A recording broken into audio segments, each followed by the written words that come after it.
Did you call bank? I called game.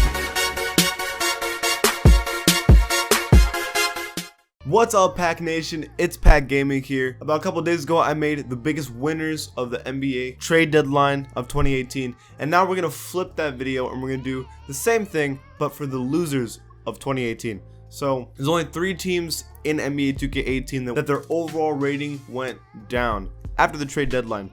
Now, some of these I agree with and some of these I don't, but I'm actually going to cover every single one and explain to you guys why 2K probably thinks the rating is down. So the first team I'm going to cover are the Utah Jazz, going from the 14th best team in NBA 2K18 now to the 15th worst team. Now, the Jazz actually lost a pretty good amount of people. They lost Rodney Hood to the Cavs, which was actually a really good player.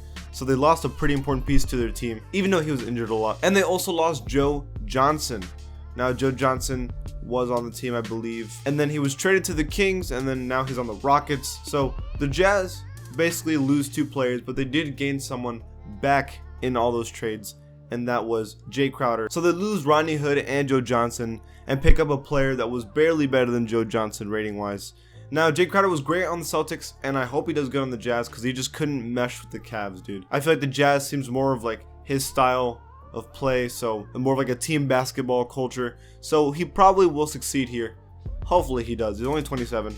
We'll see what happens, right? But according to 2K, they got worse, and I can see why they think that. They lost Rodney Hood and Joe Johnson to get Jay Crowder, who's struggling. I think the Jazz lost. Now for the Cleveland Cavaliers, they were the 8th overall team in NBA 2K18 before all the trades happened, and now they're the 10th overall team in NBA 2K18.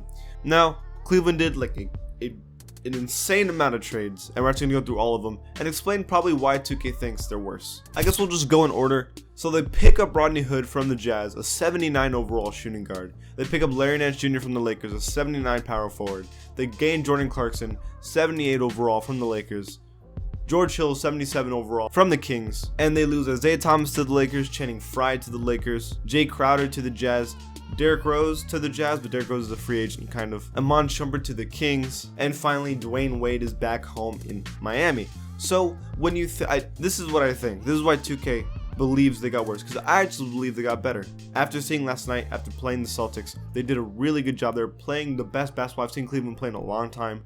And it's because these young players are wanting to play with LeBron. And so that's why I think just the chemistry is just going to be a little better in Cleveland. But Jay Crowder was like an 81 overall just a season ago. Derrick Rose was also like an 80 overall season ago. Dwayne Wade's still an 80 overall. So that's 3 80 overalls they've already lost. They lose someone who's been on the team for a long time. They're a part of the championship team with Iman Shumpert and I believe Channing Frye. And then you lose Isaiah Thomas, who's a 90 overall last season. So you lose a 90 overall, 3 80 overalls, and important players on a team to pick up basically 4 70 something overalls, high 70 overalls. So in 2K's mind, rating wise, I mean, I know Derrick Rose was only like a 76, and also Jay Crowder 76, but Dwayne Wade was still an 80, Isaiah Thomas was still an 86, and they lose those high-rated players. So 2K's probably like, nah, they're gonna get worse because they lost those high-rated players, but they don't understand the chemistry. 2K needs to have some kind of like chemistry setting. And now the Orlando Magic, they were considered the 22nd best team in NBA 2K18, and now they're the 25th best team in NBA 2K18. So an aggressive drop, and I don't understand why. Let me explain to you guys. There's only one reason why the Magic went down, is that they lost one player this whole trade deadline.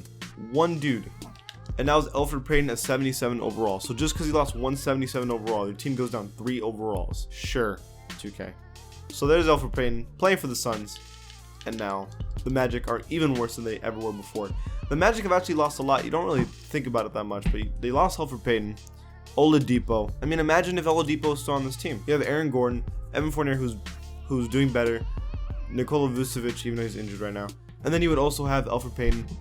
I feel like this team could have been something if they were just a little more patient. I don't know. But that's it for this video, guys. Who do you guys think were the losers of the trade deadline?